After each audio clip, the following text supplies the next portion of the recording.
Bonjour à toutes et à tous, on va explorer ensemble une idée assez puissante aujourd'hui. Et si l'optimisme, c'était bien plus qu'une simple humeur, si c'était en fait un véritable état d'esprit, un outil pour transformer les défis en victoire? C'est un peu ça, la promesse au cœur de cette analyse. Avoir cette capacité de regarder une difficulté, non pas comme un mur infranchissable, mais plutôt comme une marche pour aller encore plus haut. C'est exactement ça qu'on va décortiquer ensemble. Alors, voilà le programme. D'abord, on va redéfinir ce qu'est vraiment l'optimisme, avec ses 3 piliers. Ensuite, on verra ses avantages bien concrets, puis un guide pratique pour le cultiver, et on terminera avec 2 catalyseurs un peu secrets qui changent tout. Allez, c'est parti! Bon, entrons dans le vif du sujet. Le véritable optimisme, c'est quoi au juste? Eh bien, tout repose sur 3 piliers. C'est ça, la fondation, solide et bien pragmatique.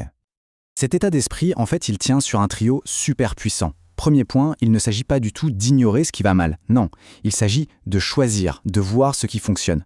Ensuite, deuxième point, il faut garder les pieds sur terre, s'ancrer dans la réalité, sans se laisser embarquer dans des illusions. Et le point vraiment le plus crucial, c'est l'action. Parce que sans action, les plus belles idées du monde, eh bien, elles ne restent que des idées. Et cette différence de posture, elle est fondamentale. Imaginez, plusieurs personnes face au même coup de vent. Le défaitiste, lui, baisse les bras, direct. Le pessimiste, il va se plaindre que le vent souffle dans la mauvaise direction. Le rêveur, lui, il attend un vent parfait, qui n'arrivera jamais. Et l'optimiste? Eh bien, l'optimiste, il ne contrôle pas le vent, personne ne le peut. Mais il ajuste ses voiles. Il fait avec ce qu'il a, vous voyez? C'est une posture complètement active et non passive. Ok, donc on a la posture. Mais au-delà de ça, concrètement, quel est le pouvoir de l'optimisme? Parce que non, ce n'est pas juste un petit sentiment agréable. Ça ouvre la porte à des bénéfices bien réels. Regardez-moi cette liste. C'est assez impressionnant, non? Quand on entraîne son cerveau à voir le positif, eh bien on savoure plus la vie, tout simplement. Ça booste la confiance en soi, ça fait baisser le stress, ça renforce même le corps. Et puis, l'optimisme, c'est contagieux, ça améliore nos relations, ça nous rend plus créatifs. Forcément, le résultat, c'est plus d'opportunités, plus de succès, et il y a autre chose. Oui, plus de temps, c'est peut-être l'avantage le plus dingue de tous. Plusieurs études montrent que les personnes qui voient le verre à moitié plein vivent, en moyenne, plus longtemps. Ce n'est donc pas seulement une question de qualité de vie, mais aussi de quantité. Mais comment c'est possible un truc pareil? La clé, elle est là, dans notre cerveau.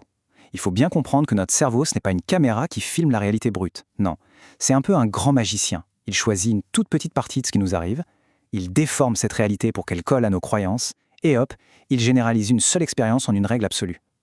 L'optimisme, en fait, c'est une façon de pirater ces filtres pour se construire une réalité qui nous porte, au lieu de nous tirer vers le bas.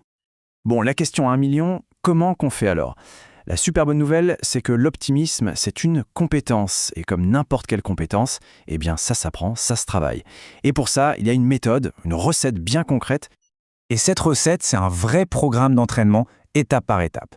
Tout part de l'état d'esprit, croire qu'on peut toujours s'améliorer. Ensuite, il faut se fixer un cap, des objectifs clairs. L'étape 3, la gratitude. C'est un peu comme de la muscu pour le cerveau. Chaque jour, on l'oblige à chercher le positif. Face à un pépin, hop, on change d'angle de vue. On se concentre sur ce qu'on peut contrôler, même si c'est tout petit. Et enfin, et c'est la clé, on agit, de manière constante, parce qu'une petite action régulière, ça vaut 1000 fois plus qu'une grande intention qui reste dans un coin de la tête. Ok, on a la recette de base. Maintenant, on va ajouter 2 ingrédients secrets, 2 catalyseurs. C'est ce qui va transformer un simple optimisme en une véritable force de vie. Le tout premier, c'est de trouver son pourquoi, le sens, la raison d'être. On peut faire une tâche super pénible, mais si on sait qu'elle sert un but plus grand, une mission qui nous tient à cœur, alors cette tâche devient une source d'énergie incroyable. C'est ça, le vrai moteur qui nous fait avancer, même quand tout semble aller de travers. Et le deuxième catalyseur, c'est le cercle, l'entourage. On ne le dira jamais assez, personne ne réussit tout seul. Des relations de qualité, des gens bienveillants qui nous inspirent. C'est le carburant essentiel pour tenir la distance. C'est une source de joie, un soutien quand ça va mal et un miroir qui nous renvoie à nos propres réussites. Et on va finir sur cette idée-là. L'optimisme, ce n'est vraiment pas un luxe qu'on se paye quand tout va bien. Non, c'est une stratégie de vie, un outil indispensable pour naviguer dans un monde qui est complexe. C'est ça, ajuster ses voiles, trouver son pourquoi, bien s'entourer et surtout agir, même avec le doute. Au final, la vraie question, ce n'est pas de savoir si le verre est à moitié plein ou à moitié vide, mais plutôt qu'est-ce qu'on fait de ce qu'il y a dedans.